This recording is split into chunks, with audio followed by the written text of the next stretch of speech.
सुप्रभात बच्चों। आज हम हिंदी की कक्षा में अध्याय 2 के हंस और कौवा पाठ का पृष्ठ संख्या 24 और 25 में संक्षेप में उत्तर लिखिए एवं व्याकरण संबोध को हल करेंगे। तो आइए देखें। संक्षेप में उत्तर लिखें। संक्षेप अर्थात शॉर्ट, छोटा। आपको इन प्रश्नों के उत्तर छोटे में देना है। पहला प्रश्न है हमारा, कौवे का रंग रूप कैसा था? पाठ में हमने पढ़ा था कौवे का रंग रूप काला, लंगड़ा और काना था। चूँकि ये संक्षेप प्रश्नों के उत्तर हैं तो हम इन्हें छोटे में ही उत्तर देंगे। जिस प्रकार कौवे का रंग काला था, वह काना था और लंगड़ा था, तो हम बस उसके रंग रूप का वर्णन करेंगे। अब दूसरे प्रश्न को देखते हैं। नौजवान हंस ने कौवे से क्या कहा? तो नौजवान हंस ने कौवे से कहा कि आओ कुछ दूर हम उड़ ले। पहले आप अपनी उड़ान दिखाओ, फिर मेरी देखना। नौजवान हंस ने यह कथन कौवे से कहा था, अतः हम इतना ही लिखेंगे। तीसरा प्रश्न है, हंस ने कौवे की जान क्यों बचाई? जी हाँ, हंस को क्या समझ आया जो उसने कौवे की जान बचा ली, जबकि कौवे ने हंस को नीचा दिखाने का प्रयास किया था। हंस विनम्र होते हैं, दयावान होते हैं एवं चतुर बुद्धिमान भी होते हैं। तो जब कौवा डूब रहा था तो हंस को उस पर दया आ गई, अतः हंस ने कौवे की जान बचा ली। तो इस प्रश्न का उत्तर होगा, हंस को कौवे की दशा पर दया आ गई, इसलिए हंस ने कौवे की जान बचाई। तो ये हमारा संक्षेप में उत्तर लिखिए का प्रश्न हल हो गया। अब हम व्याकरण संबोध जो इस पाठ का समझिए का पाठ है उसको हल करेंगे। तो आइए देखें। समझिए व्याकरण संबोध। व्याकरण संबोध अर्थात व्याकरण से संबंधित कुछ प्रश्न। पहला प्रश्न है, कोष्ठक में दिए गए शब्दों की सहायता से रिक्त स्थान भरे। रिक्त अर्थात खाली जगह को भरे। कोष्ठक में दिए गए, आपकी पुस्तक में कुछ प्रश्न दिए गए हों, कुछ कोष्ठक में शब्द दिए गए हैं, आप उन्हें देखिएगा। काले अक्षरों में ऊपर दिया गया है मिचमिचाना, फरफराना, कंपकपाना, थरथराना, लपलपाना, बुदबुदाना। जी हाँ, ये कुछ क्रिया शब्द है जो किसी चीज़ के होने पर ऐसी आवाज़ें निकलती हैं या उस क्रिया में यह होता है। तो आइए शब्द देखें। पंख। पंख किस तरह की आवाज़ें करती हैं? पंख फरफराती हैं, अर्थात आप फरफर की आवाज़ जो होती है पंख फरफराने से, तो आप पंख के सामने फरफराना लिखिएगा। होठ, होठ क्या होते हैं? होठ कांपते हैं, अर्थात आप होठ के पास सामने में कपकपाना लिखोगे। फिर है मुंह, मुंह, मुंह से कोई भी बुदबुदाता है या कुछ कहता है धीरे धीरे, तो बुदबुदाना मुंह की क्रिया होगी।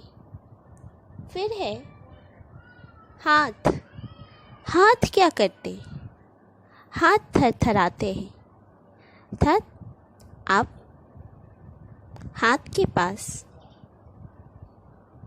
थरथराना लिखोगे। फिर जीभ, जीभ लपलपाना और आँख मिचमिचाना। तो ये है हमारे प्रश्न 1, जिसको हमने हल कर लिया है।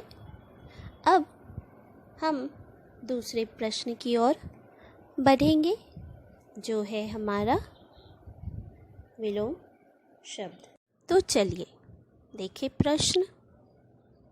इनके विलोम लिखिए। विलोम अर्थात उल्टा शब्द, जिसे आप विपरीतार्थक शब्द भी कहते हैं। जी हाँ, जो शब्द एक दूसरे के विपरीत अर्थ को प्रकट करे उसे विलोम शब्द कहते हैं। तो आपको इन प्रश्नों के विपरीत अर्थ वाले शब्द इनके सम्मुख लिखने हैं। जैसे गिरना, गिरना का विलोम उठना। डूबना का विलोम तैरना। बेवकूफ़ का विलोम बुद्धिमान। जवाब का सवाल। घमंडी का विनयी, विनयी अर्थात विनम्र व्यक्ति, जिसमें विनम्रता हो, जिसमें घमंड ना हो। काला का सफ़ेद। तो ये 6 शब्द हैं जिनके आपको विलोम शब्द इनके सम्मुख अर्थात इनके सामने लिखने हैं। अब तीसरे प्रश्न की ओर बढ़ते हैं। तीसरा प्रश्न है, 2 पर्यायवाची लिखिए। हाँ, पर्यायवाची शब्द अर्थात वैसे शब्द जिनके समान अर्थ हो। जैसे पानी, पानी का, जल और नीर। तो एक ही शब्द के समान अर्थ वाले शब्द पर्यायवाची शब्द कहलाते हैं। तो आपको इनके 2 पर्याय लिखने हैं। पानी अर्थात जल और नीर। सरोवर, सर या सरिता। उसी प्रकार आसमान के नभ या आकाश। कोशिश, चेष्टा, यत्न या प्रयास। समुद्र, सिंधु, सागर। रात, निशा, रजनी। सवेरा, प्रातः, सुबह। खून, लहू एवं रक्त। तो आपको इन सभी शब्दों के 2 पर्याय इनके सम्मुख लिखने हैं।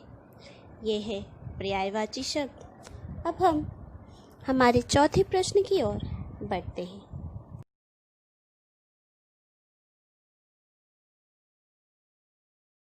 चौथा प्रश्न है, संज्ञा शब्द को रेखांकित कर उनके भेद लिखें। संज्ञा, जी हाँ, किसी भी व्यक्ति, वस्तु, स्थान या भाव के नाम को हम संज्ञा कहते हैं। और संज्ञा के 3 भेद होते हैं, व्यक्तिवाचक, जातिवाचक एवं भाववाचक। व्यक्तिवाचक संज्ञा वे कहलाते हैं जिनमें व्यक्ति, वस्तु, स्थान अर्थात जो विशेष हो।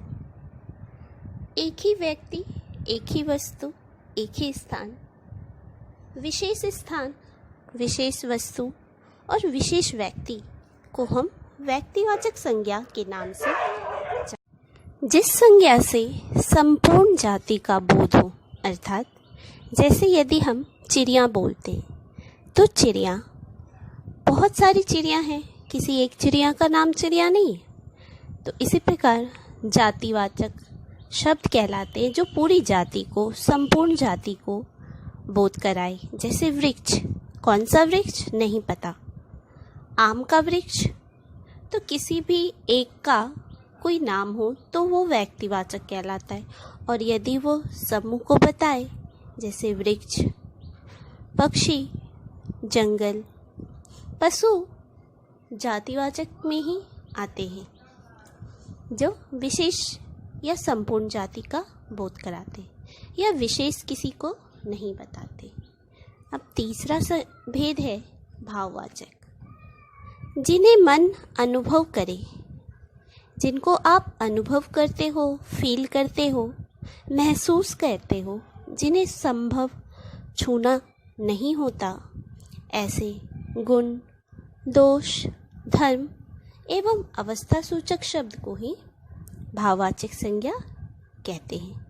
जैसे सौंदर्य, ऊंचाई, चौड़ाई, प्यास, भूख, गरीबी, ये सब भाववाचक संज्ञा के अंतर्गत आते हैं। तो आपको निम्न वाक्यों में ऐसे शब्द निकालने हैं जो अलग अलग संज्ञा के हों। जैसे कौवा, कौवा अगर यदि आप संज्ञा शब्द लिखते हो निकाल कर, तो कौवा लिखकर उसके सामने लिखोगे जातिवाचक, क्योंकि कौवा संपूर्ण जाति का बोध कराता है। हंस जातिवाचक और सरोवर जातिवाचक। कौवा जातिवाचक, पंख या पानी जातिवाचक, भैया या उड़ान, जो भी शब्द आप निकालोगे यह जातिवाचक के अंतर्गत आएगा, क्योंकि यहाँ कौवे का कोई विशेष नाम या सरोवर का कोई विशेष नाम या हंस का विशेष नाम नहीं दिया गया है। अतः यह व्यक्तिवाचक संज्ञा के अंतर्गत ही आएंगे। तो आप पहले संज्ञा शब्द को चुनिएगा, उसको रेखांकित कीजिएगा और उनके भेद लिखिएगा। अब चलिए पांचवें प्रश्न की ओर हम बढ़ते हैं। पांचवा प्रश्न है, इन शब्दों के लिंग बदलिए। लिंग अर्थात जो शब्द स्त्रीलिंग एवं पुल्लिंग का बोध कराए उसे हम लिंग कहते हैं। तो कौन सा शब्द स्त्रीलिंग है, कौन सा शब्द पुल्लिंग है, इसके बारे में हम पढ़ चुके हैं कि हम ये कैसे पता करेंगे। तितली, लिंग के दो भेद होते हैं, स्त्रीलिंग एवं पुल्लिंग। जो शब्द स्त्री जाति का बोध कराए उसे स्त्रीलिंग कहते हैं, एवं जो शब्द पुरुष जाति का बोध कराए उसे पुल्लिंग कहते हैं। तो तितली का लिंग कैसे बदलेंगे? तितली स्त्रीलिंग शब्द है, तो इसका पुल्लिंग क्या होगा? कुछ शब्द ऐसे होते हैं जिसके स्त्रीलिंग बनाने में या पुल्लिंग बनाने में नर या मादा का प्रयोग किया जाता है। यदि शब्द स्त्रीलिंग में है तो उसे नर अर्थात पुल्लिंग बनाने के लिए नर का प्रयोग किया जाता है।